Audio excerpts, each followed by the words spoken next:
Morning. हम लोग पढ़ रहे थे क्लास 10 का बायोलॉजी का फर्स्ट चैप्टर जिसका नाम था जैव प्रक्रम। और हमने कल आप लोगों को मानव पाचन तंत्र के बारे में फिगर भी बनाया था और एक एक करके सबके बारे में समझाया भी था। और आज हम पढ़ाएंगे आप लोगों को क्वेश्चन आंसर। और बहुत सी लड़की फोन करके बोल रही है कि मैम पेज नंबर 105 का जो क्वेश्चन बाकी है प्लीज आप करवा दीजिए, क्योंकि हम लोग का उतना 4 क्वेश्चन पीछे ही छूट जाएगा। और हमने इस क्वेश्चन को क्लास में करा दिया था, शायद और नहीं आई होगी इस वजह से नहीं लिखी है।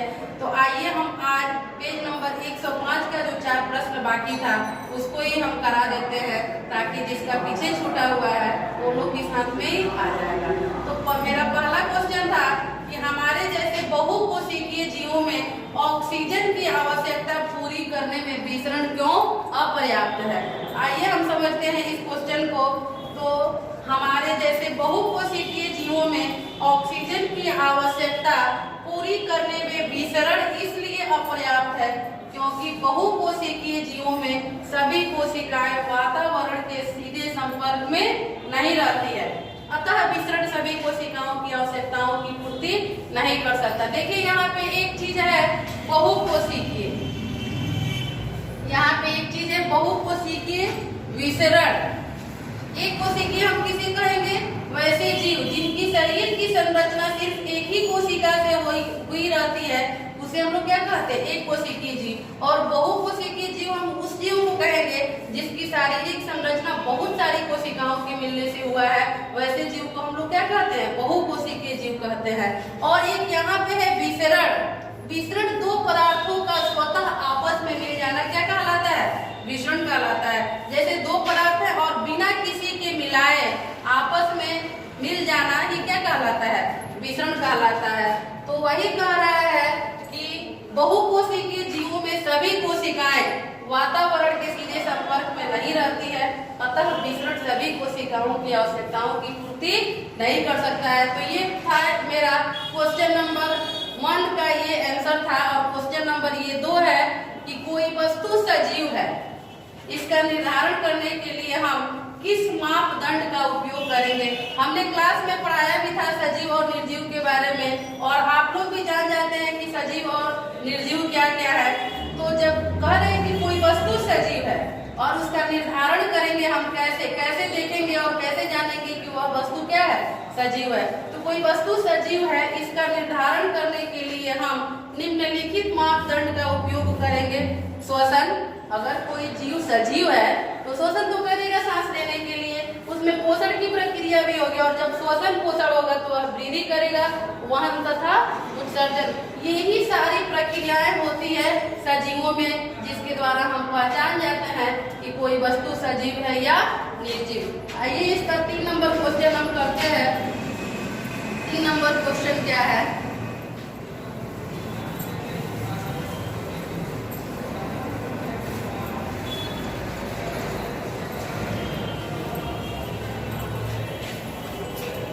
क्वेश्चन नंबर 3 है किसी जीव द्वारा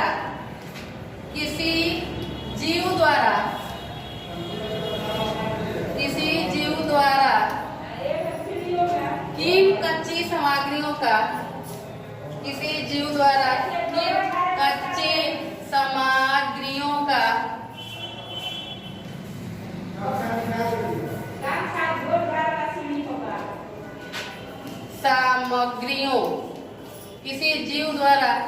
किन कच्ची सामग्रियों का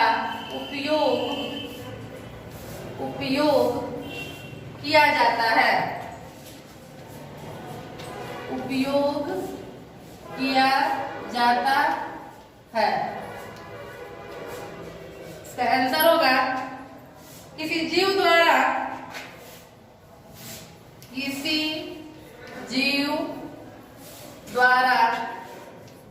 ऑक्सीजन,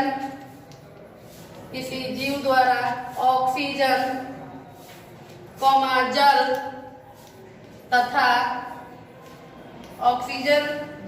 तथा भोजन जैसी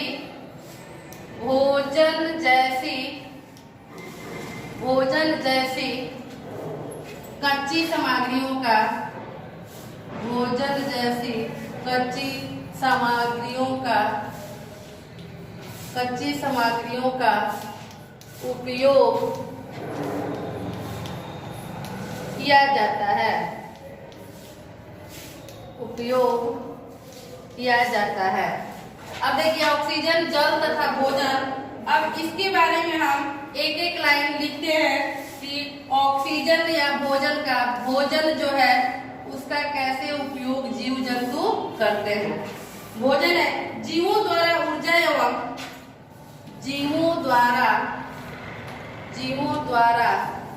ऊर्जा एवं पदार्थ स्रोतों के रूप में,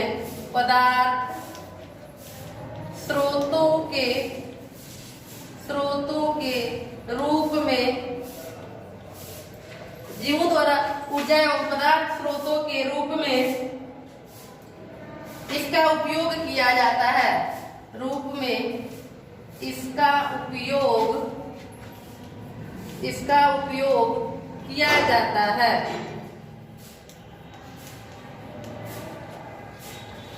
दूसरा है ऑक्सीजन।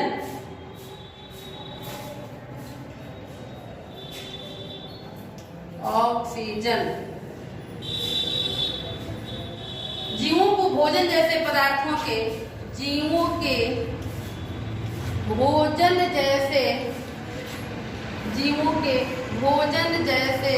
पदार्थों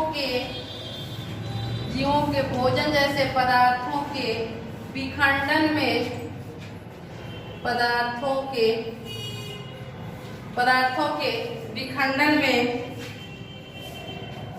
ऊर्जा प्राप्त होती है।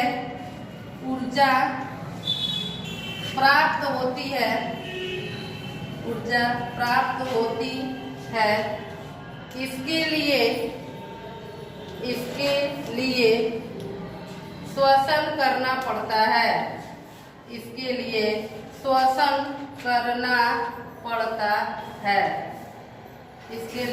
श्वसन करना पड़ता है। अब है जल है भोजन के पाचन तथा जैविक प्रक्रियाओं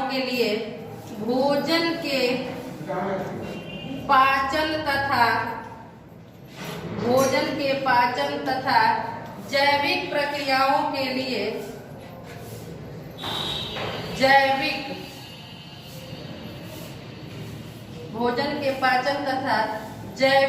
प्रक्रियाओं के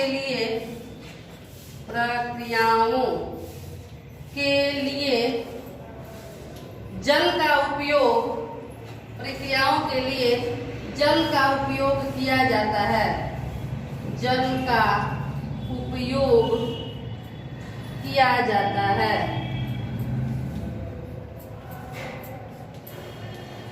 आप लोग लिख लीजिए इस क्वेश्चन को।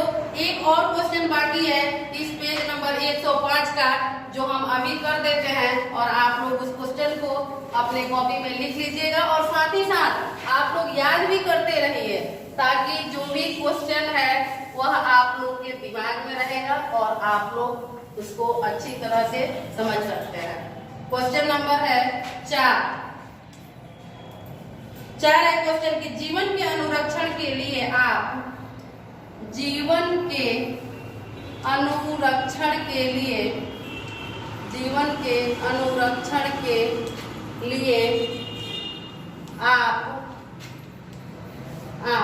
किन प्रकर्मों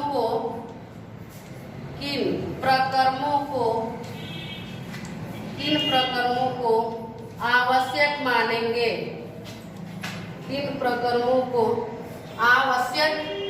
मानेंगे। देखिए अनुरक्षण का मतलब हमने बताया था क्लास में। अनुरक्षण का मतलब होता है देखभाल, और प्रक्रम माने होता है प्रक्रिया।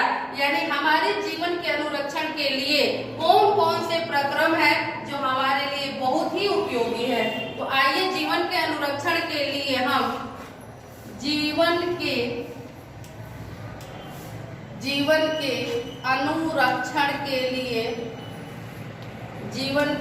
अनुरक्षण के लिए हम निम्नलिखित प्रकर्मों को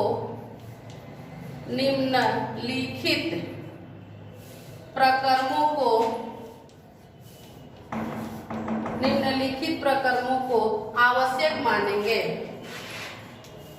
आवश्यक मानेंगे। पहला है